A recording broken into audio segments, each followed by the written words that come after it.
گونج گونج اٹھے ہیں نغمات رضا سے بوستا، کیوں نہ ہو کس پھول کی مدحت میں وامنقار ہے، کیوں نہ ہو کس پھول کی مدحت میں وامنقار ہے۔ الحمدللہ رب العالمین والصلاة والسلام علی سید المرسلین، اما بعد فاعوذ باللہ من الشیطان الرجیم، بسم اللہ الرحمن الرحیم۔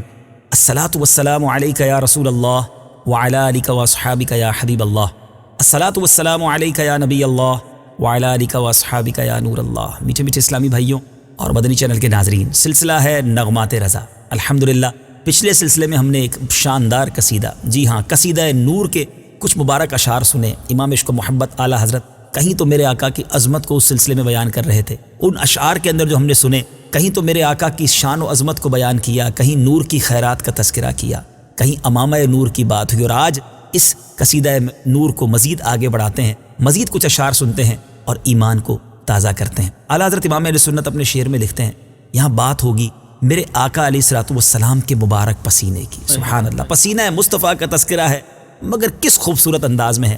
اعلیٰ حضرت لکھتے ہیں، آب زر بنتا ہے عارض پر پسینہ نور کا، مصحف اعجاز پر چڑھتا ہے سونا نور کا۔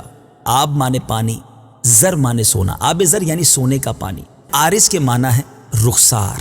اچھا اعجاز، یہ اعجاز کرشمے کے لیے، کمال کے لیے، معجزے کے لیے با استعمال ہوتا ہے۔ تو اب اس شعر کا مطلب کیا بنتا ہے؟ اعلیٰ حضرت کیا کہنا چاہ رہے ہیں کہ میرے آقا کے جو رخسار مبارک ہیں، جب یہ پسینے کے خوشبودار قطرے، جی ہاں میرے آقا کا پسینہ خوشبودار بھی تو ہے نا، خوشبودار قطرے جب چمکتے ہیں نا تو ایسا لگتا ہے جیسے سونے کا پانی چمک رہا ہے، آب زر ہے، اور یوں محسوس ہوتا ہے جیسے اس جو معجز یعنی کمال جو رخسار ہے، معجز نما رخسار جو ہیں، اس پر خالص سونا چڑھا دیا گیا ہے مصحف اعجاز پر، یعنی یہ ایک ایسا کمال رخسار ہے کہ اس پر سونا چڑھا دیا گیا ہے۔ میرے آقا کے پسینے کے جو قطرے ہیں وہ اس طرح چمکتے سونے کی طرح، موتیوں کی طرح چمکتے ہیں۔ یاد رہے میرے میٹھے اسلامی بھائیوں، میرے آقا کا جو پسینہ ہے نا وہ مشک سے زیادہ مہکا کرتا تھا۔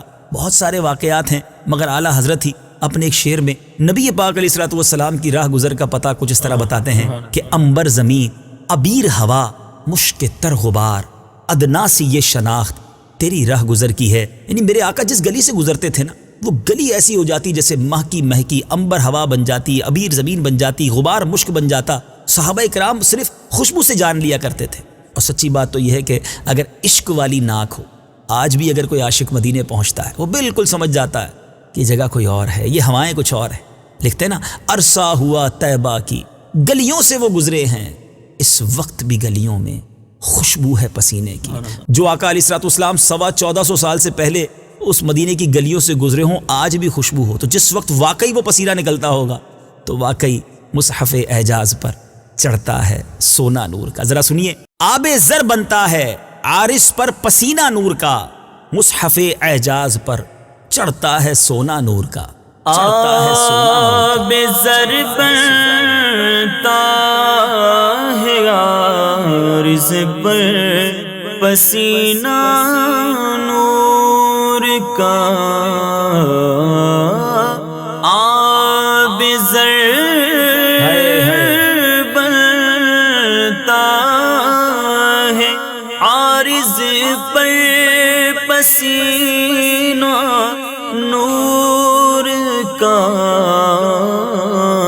مصحف اعجاز پر چڑھتا ہے سونا نور کا، مصحف اعجاز پر چڑھتا ہے سونا نور کا۔ سبحان اللہ سبحان اللہ۔ اب جو شعر ہے وہ شاید یوں کہا جائے کہ شاعری کی دنیا کا شاہکار، اور اس کلام میں یہ شاندار شعر ایک قرآنی آیت کی طرف اشارہ، اور یہ کلام رضا کا کمال ہے کہ کبھی کسی قرآنی آیت کی طرف آپ اشارہ فرماتے ہیں، کبھی کسی حدیث کی طرف، کبھی کسی قرآنی واقعے کی طرف، کبھی کسی ہسٹری آف اسلام یعنی اسلام کی تاریخ میں کوئی اہم واقعہ ہو، اعلیٰ حضرت اس طرف اشارہ کرتے ہیں اور کمال اشارہ کرتے ہیں۔ کیا لکھتے ہیں؟ شمع دل مشکات تن سینہ زجاجہ نور کا، تیری صورت کے لیے آیا ہے سورہ نور کا۔ اس سے پہلے کہ میں اس شعر کی کچھ شرح بیان کروں، پہلے بھی ہم اپنے سلسلے کے شروع میں یہ جملہ تو آن ایئر کرتے ہیں، میں دوبارہ عرض کر دیتا ہوں، سچی بات یہ ہماری اوقات نہیں، اور ہمارا وہ فہم بھی نہیں کہ ہم اعلیٰ حضرت کی شاعری کا مطلب صحیح معنوں میں بیان کر سکیں، اس کا اعلیٰ حضرت کا معافی ضمیر کیا تھا ہم نہیں جانتے، بس علماء اہل سنت کی کچھ کتابوں کو پڑھ کر مدنی پھول آپ کی طرف بڑھا رہے ہیں، آپ بھی دل کے مدنی گلدستے میں سجائیے۔ تو اس شعر کی شرح بیان کرنے سے پہلے ایک قرآن پاک کی شاندار آیت، قرآن پاک کی ہر آیت بڑی نرالی، بڑی پیاری، مگر یقین جانیں اس آیت میں جو ترتیب، جو سما اور اللہ کے نور کا جو ذکر ہے سورہ نور کے اندر، ذرا تلاوت اور ترجمہ سنتے ہیں، پھر اس شعر کو سنیں گے تو لطف بھی دوالا ہوگا۔ بسم اللہ الرحمن الرحیم،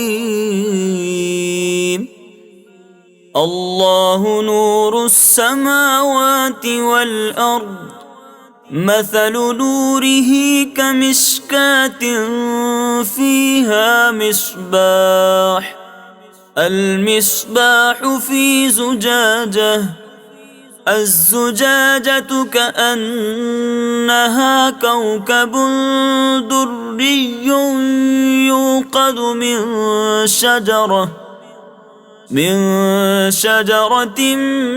مباركة زيتونة لا شرقية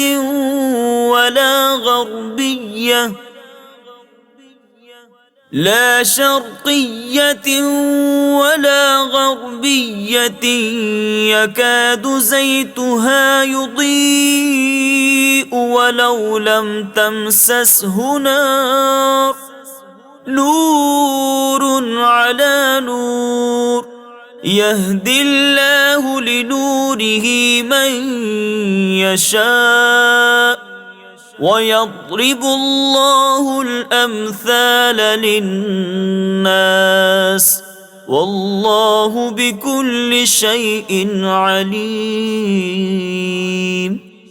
سبحان اللہ، سبحان اللہ، اللہ اکبر، کیا قرآن پاک، سبحان اللہ۔ اور اس آیت کی تو جتنی تعریف کی جائے، جتنی بار پڑھا جائے، یقین کریں کیا ترجمہ ہے ذرا سنیے۔ اللہ نور السماوات والارض، اللہ نور ہے آسمانوں اور زمین کا، مثل نورہ کمشکات فیہا مصباح، اور اس کے نور کی مثال ایسی جیسے ایک تاک کہ اس میں چراغ ہے، المصباح فی زجاجہ، وہ چراغ ایک فانوس میں ہے، الزجاجۃ کأنہا کوکب دری، اس کا معنی کیا ہوا؟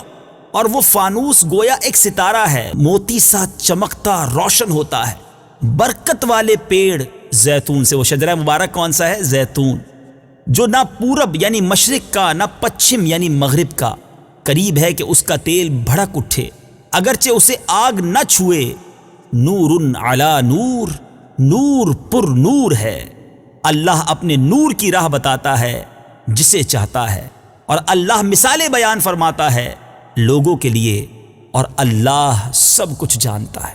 یعنی اللہ نے اپنے نور کی مثال کو کس طرح ہمیں بیان کیا، اس کی تفسیر میں سبحان اللہ حضرت ابن عباس رضی اللہ تعالیٰ عنہ نے حضرت کعب الاحبار رضی اللہ تعالیٰ عنہ سے فرمایا اس آیت کے معنی بیان کرو۔ انہوں نے فرمایا کہ اللہ تعالیٰ نے اپنے نبی علیہ الصلوۃ والسلام کی مثال بیان فرمائی، روشن دان یعنی طاق تو حضور کا سینہ شریف ہے، فانوس قلب مبارک ہے، اور چراغ نبوت کے شجر نبوت سے روشن ہے، اور اس نور محمدی کی روشنی جو ہے اس مرتبہ کمال ظہور پر ہے کہ اگر آپ اپنے نبی ہونے کا اظہار یعنی اعلان بھی نہ فرمائیں، بیان بھی نہ فرمائیں، جب بھی خلق پر ظاہر ہو جائے۔ حضرت ابن عمر رضی اللہ تعالیٰ عنہما سے مروی ہے کہ روشن دان تو سید عالم صلی اللہ تعالیٰ علیہ وسلم کا سینہ مبارک ہے، اور فانوس قلب اطہر، اور چراغ وہ نور ہے جو اللہ تعالیٰ نے اس میں رکھا ہے۔ اب ذرا اس آیت کا ترجمہ بھی آپ نے سنا، آیت بھی سنی، صحابہ کرام نے اس آیت کی تفسیر کیا بیان کی وہ بھی سنی۔ اب آئیے میرے امام عشق و محبت اعلیٰ حضرت گویا اس آیت کی شرح کیسے پیارے انداز میں بیان کر رہے ہیں۔ اعلیٰ حضرت کہتے ہیں شمع دل، مشکات تن، سینہ زجاجہ نور کا، قرآن کے وہ الفاظ کہ اللہ کا نور پیارے آقا علیہ الصلوۃ والسلام کی صورت میں ہمیں کیسے ملا۔ میں تھوڑا سا اس کو اور اردو ترجمہ بھی کر دیتا ہوں تاکہ آپ کو اور سمجھنا آسان ہو جائے میرے میٹھے اسلامی بھائیوں۔ اعلیٰ حضرت کیا لکھتے ہیں؟ شمع کہتے ہیں موم بتی کو، مشکات کہتے ہیں چراغ رکھنے کی جگہ یا فانوس کو، تن کہتے ہیں جسم کو، زجاجہ کہتے ہیں شیشے کی چمنی جس کو فانوس کو کور اپ کیا جاتا ہے۔ اب آگے کیا لکھتے ہیں؟ شکل جو ہے وہ تصویر یعنی جو چہرہ ہوتا ہے۔ اچھا، سورہ نور یہ قرآن پاک کے 18ویں پارے میں جس سورہ نور کی میں نے آیت ہم نے سنی اور اس کا ترجمہ سنا، تو اب ذرا غور سے کیجئے، سورہ نور کی بات بھی کر لی، شمع کی بات بھی کی، مشکات کی بات بھی کی، زجاجہ کی بھی بات کی، سارے قرآنی الفاظ ہیں، ٹھیک ہے، اور نور کی بات بھی کی۔ اس کی تفسیر کس طرح اعلیٰ حضرت نے ایک شعر میں سموئی کہ شمع سے مراد اس آیت میں لفظ نور ہے اور اس سے نبی پاک علیہ الصلوۃ والسلام کا دل مبارک مراد ہے۔ مشکات سے مراد پیارے آقا کا جسم معطر ہے، جس میں یہ دل رکھا ہوا ہے نا، شمع رکھی ہوئی ہے مشکات طاق کے اندر، اور جو سینہ ہے وہ شیشے کی نورانی چمنی زجاجہ ہے۔ ایسا لگتا ہے کہ سرکار کا سراپا بیان کرنے کے لیے اللہ تعالیٰ نے سورہ نور نازل فرمائی ہے۔ اللہ اکبر! امام عشق و محبت اعلیٰ حضرت کی شاعری کی کیا شان ہے۔ اب ذرا اس قرآنی آیت کو مد نظر رکھیے اور پھر اس شعر کو سنیے۔ شمع دل مشکات تن، سینہ زجاجہ نور کا، تیری صورت کے لیے آیا ہے سورہ نور کا۔ شمع دل مشکات تن، سینہ زجاجہ نور کا۔ شمع دل مشکات تن، سینہ زجاجہ نور کا، تیری صورت کے لیے آیا ہے سورہ نور کا، تیری صورت کے لیے آیا ہے سورہ نور کا۔ اب ذرا اعلیٰ حضرت کا ایک اور خوبصورت شعر سنیے۔ میل سے کس درجے ستھرا ہے وہ پتلا نور کا، میل سے کس درجے ستھرا ہے وہ پتلا نور کا، ہے گلے میں آج تک کورا ہی کرتا نور کا۔ ذرا اس کے ذرا مشکل الفاظ کو پہلے سمجھ لیتے ہیں۔ اب یہاں کیا مراد ہے اعلیٰ حضرت کی؟ میل یعنی جسم کا جو میل کچیل ہوتا ہے، ستھرا یعنی صاف، پتلا یہاں پتلے سے مراد پیکر، نبی پاک علیہ الصلوۃ والسلام کا جسم اقدس یہاں مراد ہے، کورا یعنی نیا سادہ، اور کرتا جو قمیض ہم کرتا وغیرہ پہنتے ہیں۔ اب ذرا ایک بہت خوبصورت حدیث کی طرف، ایک بڑے خوبصورت واقعے کی طرف آپ کی توجہ دلانا چاہتا ہوں۔ نبی پاک علیہ الصلوۃ والسلام نے ایک بار حضرت انس بن مالک رضی اللہ تعالیٰ عنہ کے گھر تشریف لائے، میرے آقا نے ان کے دسترخوان پر کھانا تناول فرمایا اور اپنے ہاتھ مبارک ایک کپڑے سے یا اس دسترخوان سے میرے آقا علیہ الصلوۃ والسلام نے اپنے ہاتھ مبارک کو گویا ٹچ کیا تھا، اس دسترخوان کو یا اس رومال کو یہ سعادت بخشی تھی کہ نبی پاک اپنے ہاتھ اسے مس کر دیں۔ تو حضرت انس بن مالک رضی اللہ تعالیٰ عنہ کا یہ انداز تھا کہ جب ان کا یہ رومال یہ دسترخوان جو ہے وہ میل سے کسی طرح آلودہ ہو جاتا تو آپ اس کو دھوتے نہیں تھے بلکہ اسے آگ میں ڈال دیتے تھے۔ آگ اس میل کو تو جلا دیتی تھی مگر اس کپڑے پر آنچ نہیں آتی تھی، اور فرماتے تھے اس کی وجہ یہ ہے کہ نبی پاک علیہ الصلوۃ والسلام کا مبارک ہاتھ لگا ہے تو اس ہاتھ کی برکت سے جو ہے وہ آگ اس کو نہیں جلاتی۔ تو جس نبی پاک کے جسم اقدس سے کوئی لباس کوئی کپڑا لگ جائے اسے آگ نہ جلائے تو میرے آقا کی صفائی کا، نبی پاک کی ذات اقدس کی مہک کا، میرے آقا کے جس کو کہنا ستھرا ہونے کا عالم کیا ہوگا۔ میرے میٹھے اسلامی بھائیو، اعلیٰ حضرت کے اس شعر کا مطلب کچھ اس طرح بنتا ہے جو ہم سمجھ پائے ہیں یا کتابوں میں لکھا کہ یا رسول اللہ آپ کا جسم مقدس میل کچیل سے کتنا صاف اور شفاف ہے، حالانکہ آپ ہمیشہ سادہ سی قمیض جو ہے وہ استعمال فرمایا کرتے تھے لیکن پھر بھی آپ کا جسم اقدس کتنا صاف ستھرا اور آپ کا لباس کتنا مہکا مہکا۔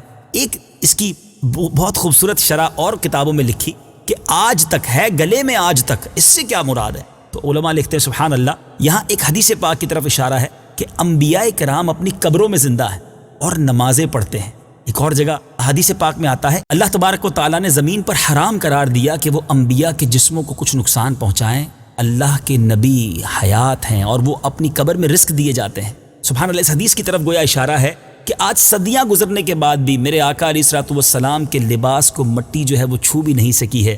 آج بھی آپ کا لباس مبارک، آپ کا کفن مبارک جو ہے اس طرح نیا اور میل سے صاف ہے جس طرح بوقت دفن جو ہے صاف و شفاف تھا۔ میرے آقا کے جسم اقدس کی کیا شان ہے، ان کی نظر پڑ جائے تو آج لوگوں کے دل جو ہے وہ صاف ہو جایا کرتے ہیں۔ اعلیٰ حضرت ایک اور شعر میں یہ بات بڑے پیارے انداز سے سمجھاتے ہیں، تو جو چاہے تو ابھی میل میرے دل کے دھلیں، کہ خدا دل نہیں کرتا کبھی میلا تیرا۔ نبی پاک کے کرتے کی تعریف کرنی تھی، اعلیٰ حضرت کیا خوبصورت انداز لے کر آتے ہیں، کیا لکھتے ہیں؟ میل سے کس درجے ستھرا ہے وہ پتلا نور کا، ہے گلے میں آج تک کوڑا ہی کرتا نور کا۔ میل سے کس درجے ستھرا ہے وہ پتلا نور کا، ہے گلے میں آج تک کوڑا ہی کرتا نور کا، ہے گلے میں آج تک کوڑا ہی کرتا نور کا۔ سبحان اللہ سبحان اللہ۔ ایک اور شعر میں امام اہل سنت کیا لکھتے ہیں؟ تو ہے سایہ نور کا، ہر عضو ٹکڑا نور کا، سائے کا سایہ نہ ہوتا ہے نہ سایہ نور کا۔ کمال لفظ ہے، سایہ کتنی بار استعمال کیا میرے بیچ اسلامی بھائیوں؟ 3 بار ایک ہی مصرے کے اندر، سائے کا نہ سایہ ہوتا ہے نہ سایہ نور کا۔ یہ اعلیٰ حضرت ہی کا کمال ہے۔ اب ذرا شعر کو سمجھیے، تو ہے سایہ نور کا۔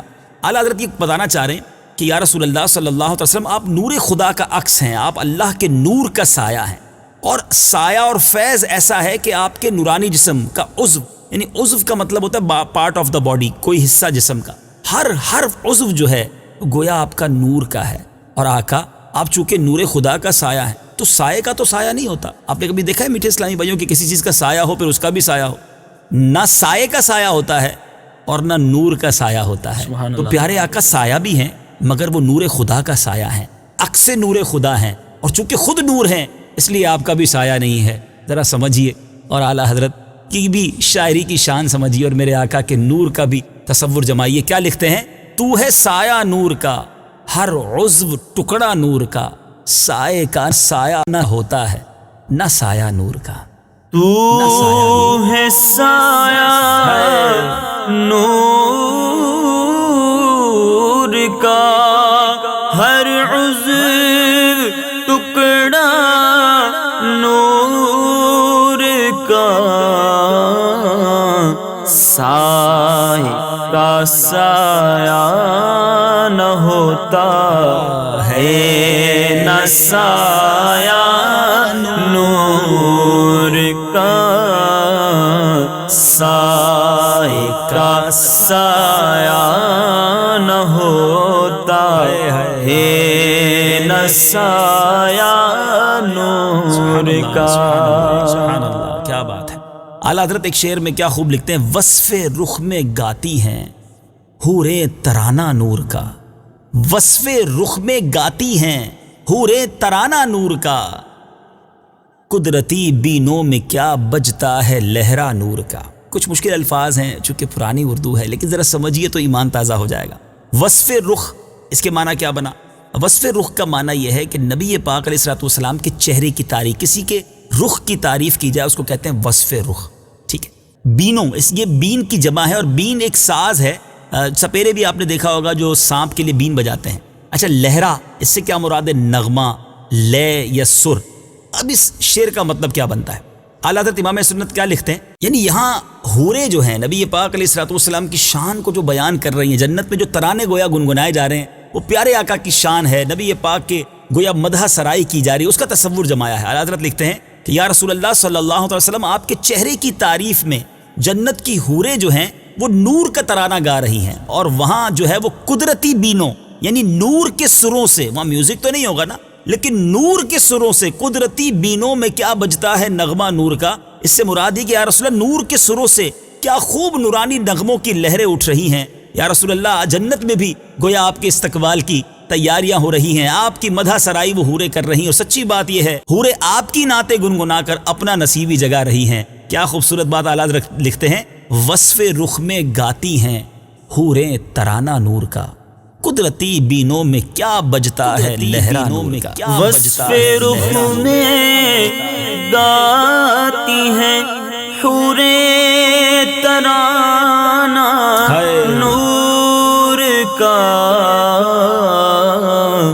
قدرتی بینوں میں کیا بجتا ہے لہران نور کا، قدرتی بینوں میں کیا بجتا ہے لہران نور کا۔ سبحان اللہ سبحان اللہ۔ اب جو شعر ہے وہ بڑا ذو معنی ہے، بڑی زبردست بات کی طرف اشارہ ہے۔ اعلیٰ حضرت لکھتے ہیں ناریوں کا دور تھا، دل جل رہا تھا نور کا، تم کو دیکھا ہو گیا ٹھنڈا کلیجہ نور کا۔ ناری کس کو کہتے ہیں؟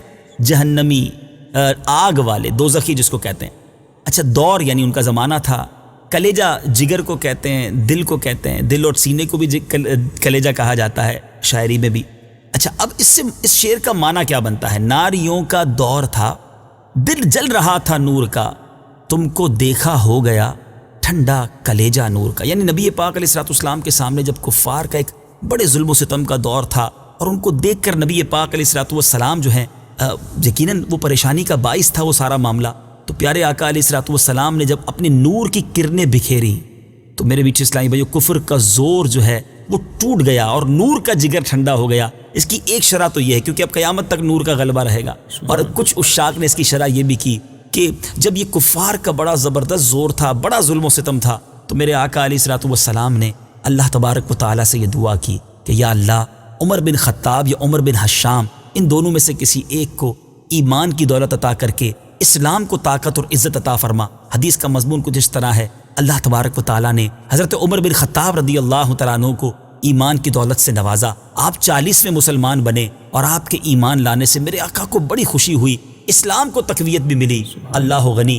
اس شعر کا ایک معنی یہ بھی بن سکتا ہے کہ ناریوں کا دور تھا، ہر طرف ظلم و ستم کی آندھی چل رہی تھی، میرے آقا گویا ایک پریشانی میں مبتلا تھے، مگر اے عمر جب آپ ایمان لائے، میرے آقا نے آپ کو دیکھا تو نبی پاک کا جو دل ہے وہ ٹھنڈا ہو گیا، جگر ٹھنڈا ہو گیا، آپ کے ایمان لانے سے پیارے آقا کو خوشی نصیب ہوئی۔ بہرحال نبی پاک کی کیا شان، میرے آقا کی صحابہ کی کیا شان۔ اب ذرا شعر کو سنیے اور ایمان تازہ کیجئے۔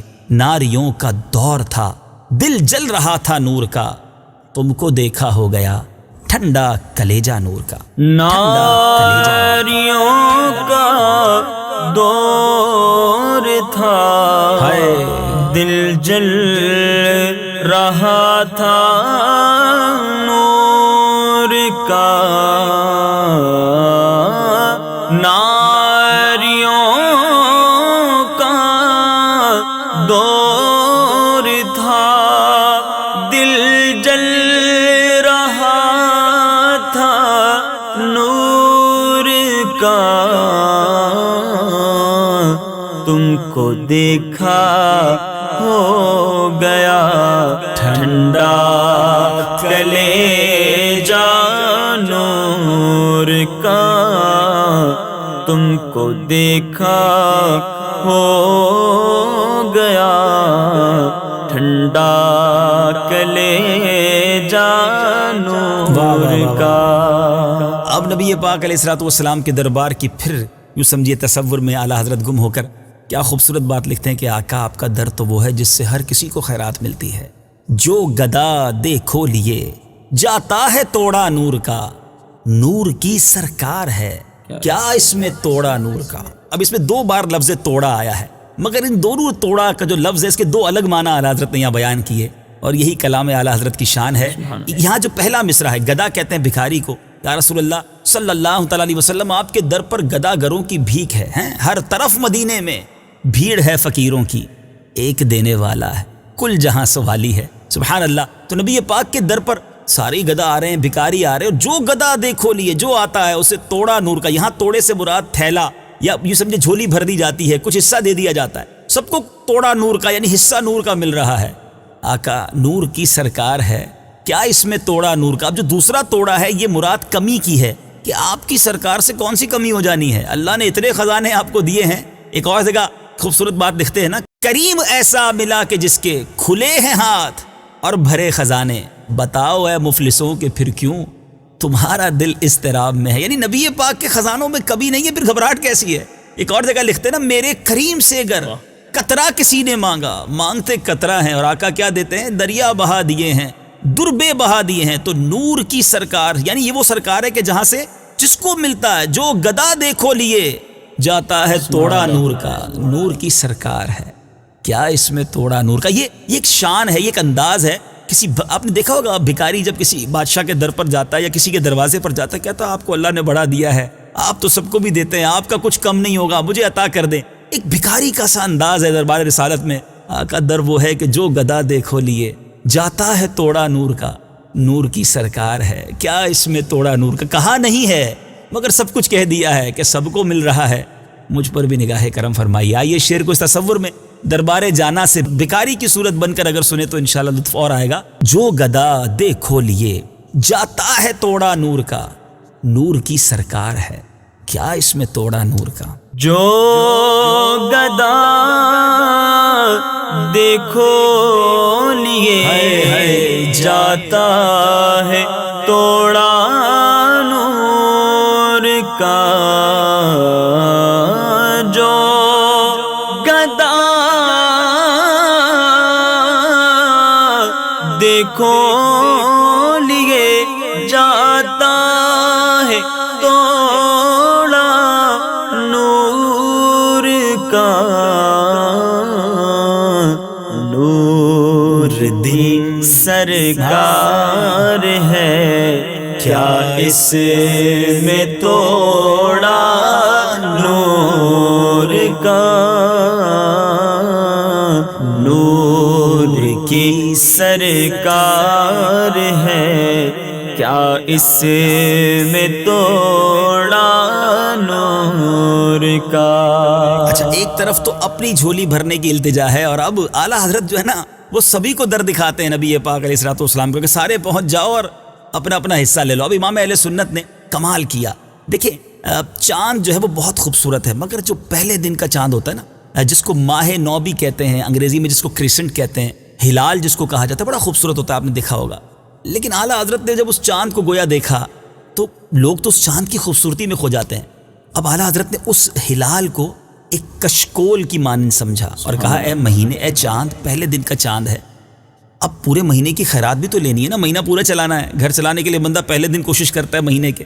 تو تخیل رضا دیکھے، کہتے ہیں بھیک لے سرکار سے لا جلد کاسا نور کا، بھیک لے سرکار سے لا جلد کاسا نور کا، ماہ نو طیبہ میں بٹتا ہے مہینہ نور کا۔ سبحان اللہ۔